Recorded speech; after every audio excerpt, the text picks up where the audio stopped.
Welcome to Mindful Moments. Nourish your mind on the go. This audio uses AI narration to present our original book analysis. Nice. Today, we're diving into Frederick Copleston's A History of Philosophy, Volume 3, Late Medieval and Renaissance Philosophy.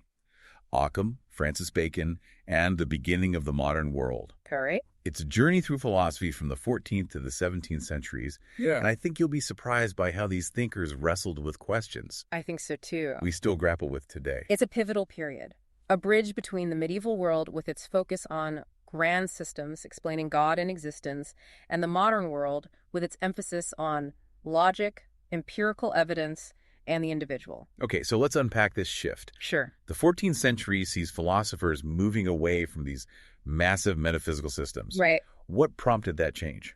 Well, thinkers like William of Ockham started challenging whether those systems were truly provable. Okay. Instead of constructing these elaborate explanations, he emphasized logic and analysis. It was about dissecting concepts, scrutinizing arguments, demanding proof. That's where his famous Occam's razor comes in. Right. Yeah. The idea that the simplest explanation is usually the best. Exactly. Do not multiply entities beyond necessity.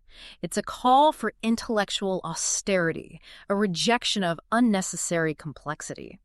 And it wasn't just about simplifying ideas for the sake of it. This had a ripple effect, influencing later empirical thinkers who prioritized observation and evidence over abstract speculation. So Occam laid the groundwork for a more grounded, evidence-based approach to knowledge. Then boom, the Renaissance explodes onto the scene. It does. How did that period further shift the philosophical landscape? The Renaissance brought a resurgence of interest in ancient Greek and Roman philosophy, Plato, Aristotle, Stoicism, skepticism. It wasn't just about dusting off old scrolls. Renaissance thinkers were engaging with these ideas in new ways, blending them with Christian theology, sparking fresh debates and interpretations. It's almost like they were remixing ancient wisdom for a new era. It is. Did this lead to conflict with the church? Absolutely. Some conservative thinkers saw this revival of pagan philosophies as a threat to Christian doctrine. It certainly led to some heated debates. So we had this clash between old and new, tradition and innovation. And in the midst of all this, we have some truly original thinkers emerging. Nicholas of Cusa, for example, with his mind-bending ideas about learned ignorance and the coincidence of opposites. Cusa is fascinating. He embodies the intellectual adventurousness of the Renaissance. He didn't shy away from challenging conventional thinking. Learned ignorance acknowledges the limits of human reason. It's not about giving up on knowledge, but realizing that true understanding requires us to recognize what we don't know. That's such a powerful idea, especially today when we're bombarded with information. Yeah.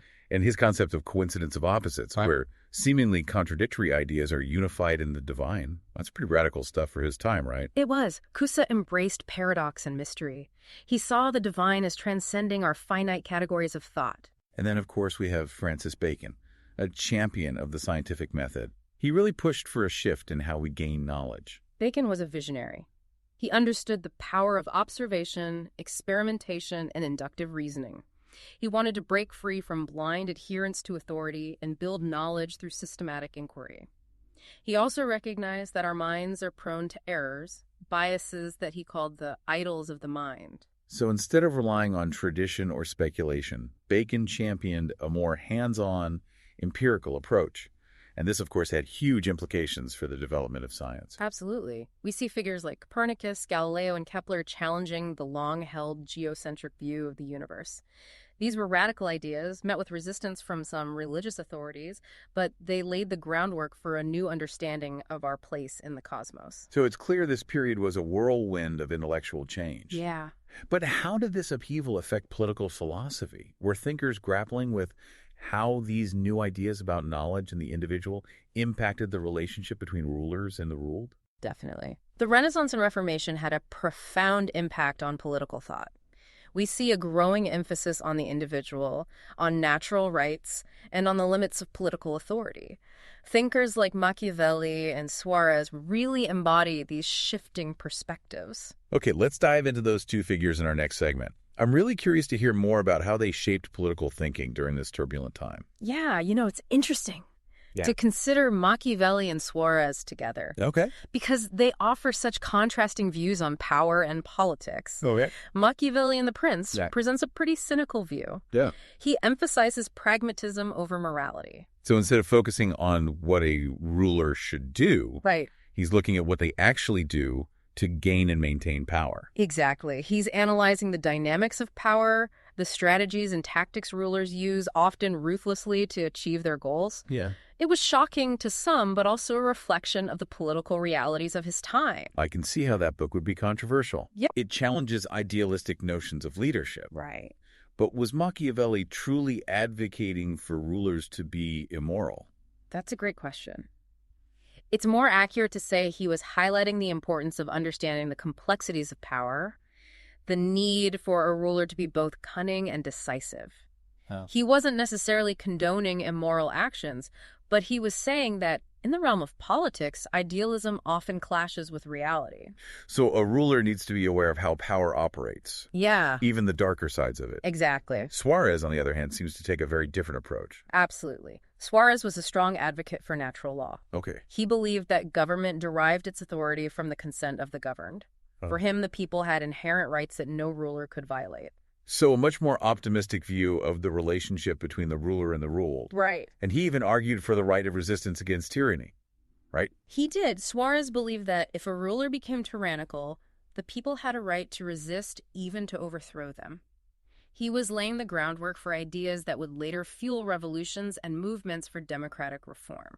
So we have Machiavelli, the pragmatist, focused on the acquisition and maintenance of power, Right. and Suarez, the idealist, defending the rights of the people against unjust rulers. Two very different perspectives, Yeah. but both reflective of the intellectual ferment and political upheavals of this era.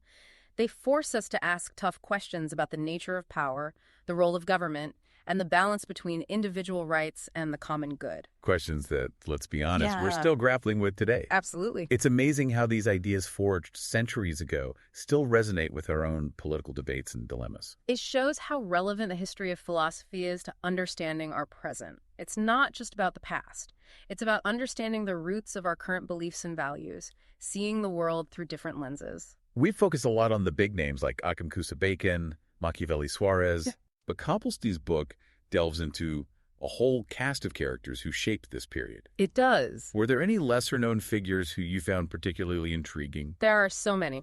One who stands out is Pietro Pomponazzi, an Italian philosopher who revived Aristotelian thought, but with a twist. A twist. Well, Pomponazzi argued that the human soul was not naturally immortal, as many Christian philosophers had claimed.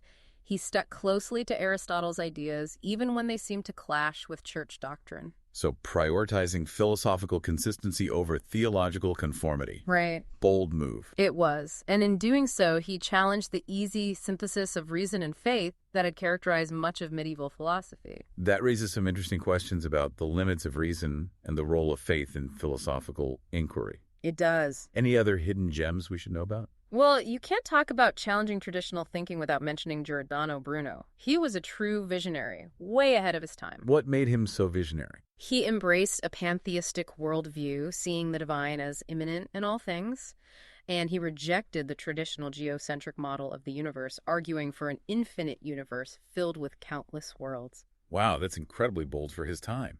I imagine those ideas didn't go over well with the authorities. They didn't. His views were considered heretical, and he was ultimately condemned by the Inquisition. A tragic reminder of how dangerous challenging the status quo could be. Yeah. But his legacy lives on inspiring those who dare to think beyond conventional boundaries. Absolutely. Bruno's story, like so many in this book, underscores the importance of intellectual freedom and the courage it takes to question accepted truths. It seems like Copleston doesn't shy away from showcasing the diversity of thought that flourished during this time. He really doesn't. Another figure who I think embodies this diversity is Jacob Boehme. Who was Jacob Boehme? He was a German mystic whose philosophical insights emerged from a profound spiritual experience. His writings are dense and often enigmatic, but offer glimpses into a deeply mystical understanding of reality. He explored the nature of God, the universe, and the human soul in a way that challenged conventional theological and philosophical frameworks. It's fascinating how Copleston includes these diverse voices in his history of philosophy.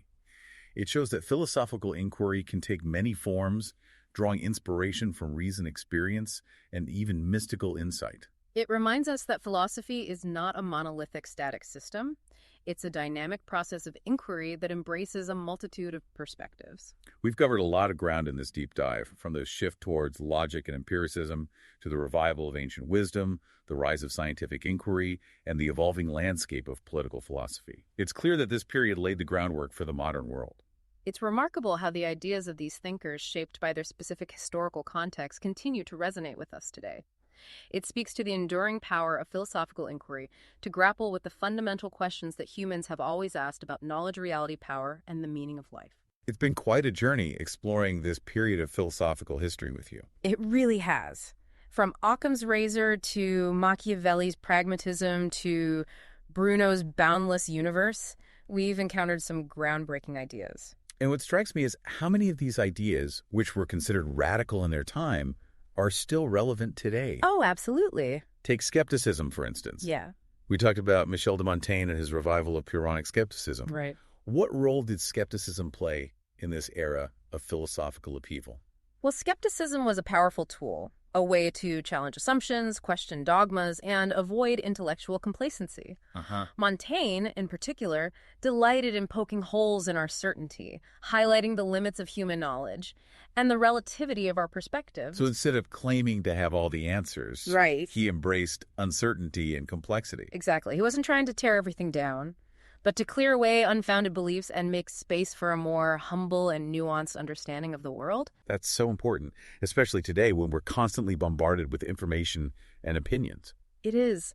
Skepticism encourages us to be intellectually curious, to hold our beliefs lightly, and to be open to the possibility that we might be wrong. Yeah. It's an antidote to dogma and a catalyst for genuine intellectual growth. It reminds us that questioning is not the enemy of knowledge, but rather its foundation. I think what's so fascinating about this period is that it wasn't just about rejecting old ideas, but also about rediscovering and reinterpreting them. It was a time of both destruction and creation. Absolutely. And Copleston does a masterful job of capturing this dynamic interplay of continuity and rupture. He shows how these thinkers were both products of their time and agents of change, shaping the intellectual landscape for generations to come. And for listeners who want to delve deeper into this pivotal period, I can't recommend Copleston's book enough. It's a journey well worth taking. You'll encounter familiar names like Ockham and Bacon, but you'll also discover lesser-known figures who made significant contributions to the development of philosophical thought. You'll find a link to purchase the book in the show notes. And while you're there, make sure to subscribe to Mindful Moments for more deep dives into fascinating books. We're passionate about bringing you insightful and engaging discussions that nourish your mind wherever you are. Exactly. Until next time, happy reading.